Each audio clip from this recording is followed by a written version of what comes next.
David Biello from Scientific American here at the Heartland Institute's Climate Change Conference, Day 2, with Mark Morano.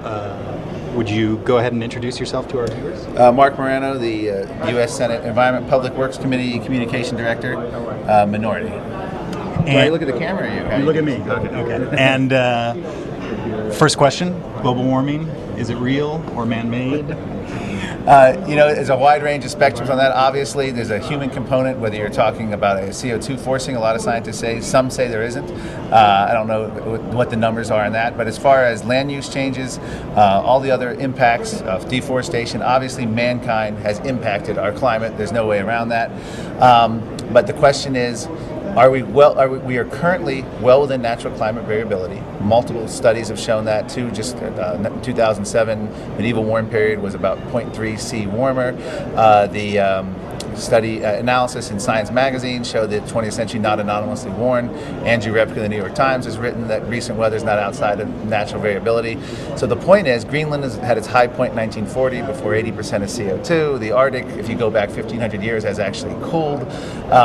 So you look at all that and you say, what is driving this whole really scientific debate anyway? And it's these computer models, frankly, rather scary computer models. And that is where you look at some of the statements by even the United Nations scientists who say the models don't account for half the climate. So the whole thing is predicated on unproven computer models. And there's actually a scientist here from the Ivy League, University of Pennsylvania, a forecast expert, I should say, who says the methodology is wrong, particularly when it comes to the polar bear. So the whole argument comes down to these computer models, which even the UN doesn't have confidence in. And that's where I think extraordinary claims require extraordinary proof.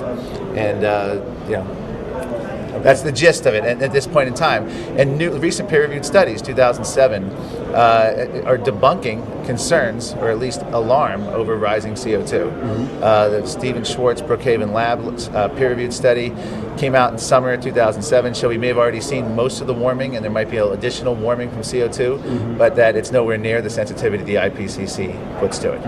And as far as terminology goes, climate change or global warming? Very interesting. Now, obviously, the phrase global warming, skeptics will like because it pins you down. The other side being, there's a scientific side, there's an activist side, the other side. I'm talking about the promoters of climate fear, the Al Gores and the media. They like climate change because then a drought is climate change, a hurricane is climate change, a flood is climate change, tornadoes are climate change. Anything they want can be climate change. Global warming is not as good. James Lovelock wants global heating. Other people want climate disruption, all this kind of stuff. I think global warming is, I know a lot of the promoters of climate fear don't like that, but that is what really we're talking about. Increased CO2, increasing the temperature, so I don't see how they can run from that. So it's kind of the reverse of the Frank Luntz memo of a few years back. That memo and the implications people think it has it's gotten silly with that. So I don't even know. I've never actually read the memo, I'm proud to say, ever. All right. I've never read it. So then, of course, you mentioned Al Gore. He's, I guess, the poster child, if you will, for the pro-global warming camp. Do you think that there's a leader, whether scientifically or politically, on this side? Sure. Well, I certainly think James Hansen would probably be the leader scientifically. Pop culture, obviously Al Gore would be, and you could argue Raymond Pichari would be in the sort of international government range. And what about on your side? On our side, certainly the United States Senate. James Inhofe is the leading one. He led the charge against McCain-Lieberman in 2005, and he's ready to do it against Lieberman-Warner. In terms of a scientific leader, probably at this point, and you probably got the sense, is Fred Singer. He did his alternative UN report here, which I don't want to say the acronym because I can't remember what it was now. But he did his report. He's probably the grand dean of the climate atmospheric scientists.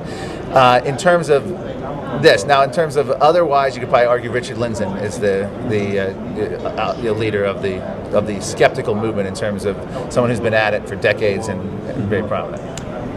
But he's not here. No, he's not, but that I don't know. I know he also spends time in France. A lot of people aren't here in terms of that. In fact, our Senate report we did had over 400 names, and scientists from two dozen countries. I'm actually impressed by the number of scientists they did get in here from all over the place: Australia, New Zealand, Sweden. I don't know if there's any from South America, but.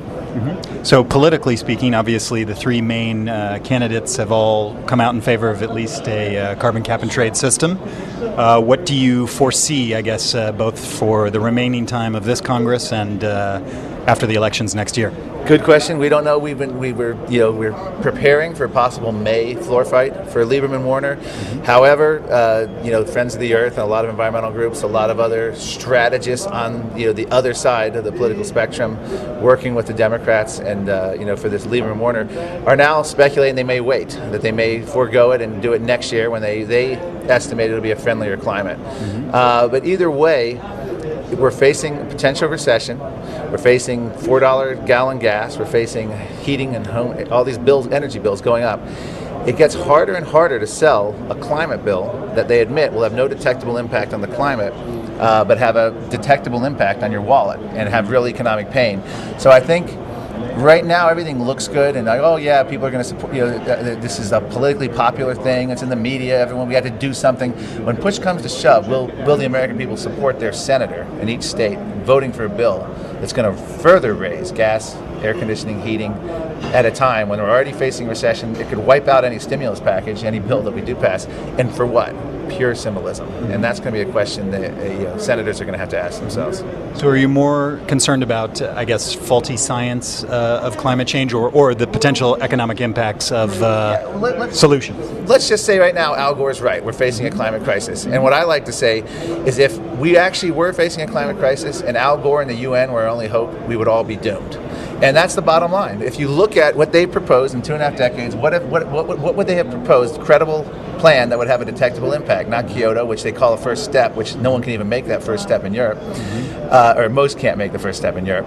So the question is, even if they're right, there's no reason to support Lieberman Warner, even if they're absolutely right, because it's not going to have an impact. It's going to add to our economy. It's going to add impacts to our economy, and it's going to create a whole new federal bureaucracy. The carbon, if I have it right, the Carbon Credit Allocation Board, or the Carbon Board, presidentially appointed, whole new bureaucracy. When we really should be doing what Senator Inhofe supported years ago and still supports, the Asia-Pacific Partnership. It brings in the developing world of China, India, technology sharing. That's the future.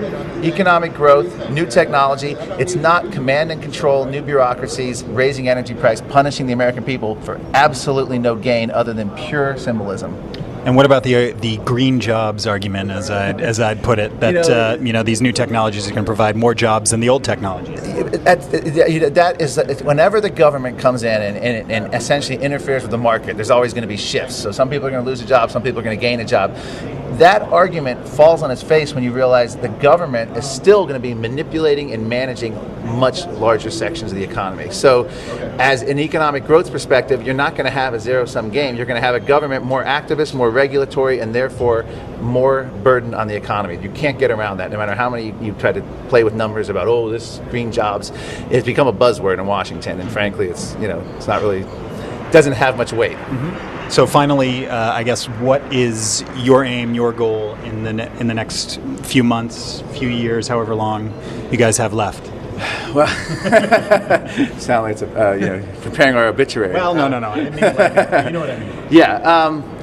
Right now we're going to get the message out to the American people that any climate bills that are on the table are going to essentially result in a huge tax for no benefit. And the science is actually turning the other way. More scientists are speaking out. We just had the first woman PhD meteorologist come out, Joanne Simpson.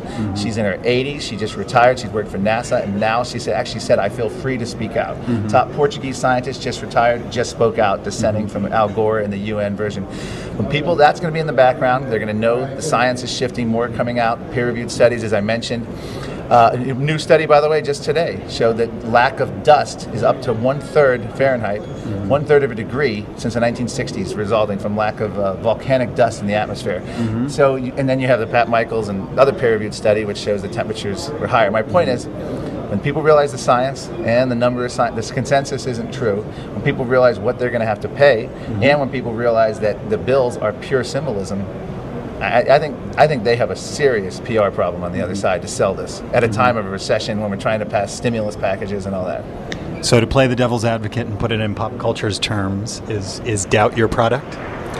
Actually, no. Certainty is our product. We can certainly say what the costs are going to be, at least within a reasonable time frame. We can certainly say there'll be no impact on the climate. We can certainly say it's going to be an expansion of federal bureaucracy and control of more command and control of the economy. So absolute certainty there. The only place where the uncertainty would come, actually not really uncertainty. It's actually the certainty is the science is becoming more uncertain, if you can say that. So that's where it comes. But no, the arguments within these cap and trade bills, these so-called insurance policies, are absolutely certain. We're not sowing uncertainty there. We're absolutely certain of what we're saying.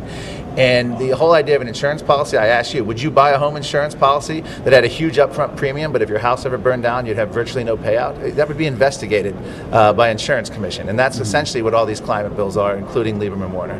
Well, thank you for answering that question that I was going to ask but didn't have to. Okay.